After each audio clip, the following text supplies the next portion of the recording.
this video, I'm going to show you how you can make a page opener like the ones you see on Pinterest. First, get some air-dry clay and roll it into a ball.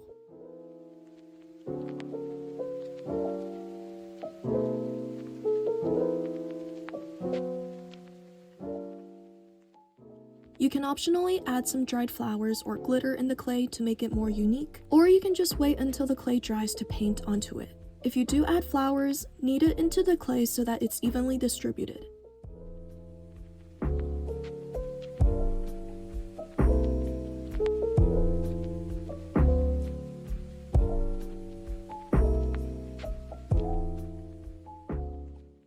Once the flowers are integrated into the clay, roll it into a ball again and make it into a diamond shape. Then, poke a hole in the middle that's big enough for your thumb.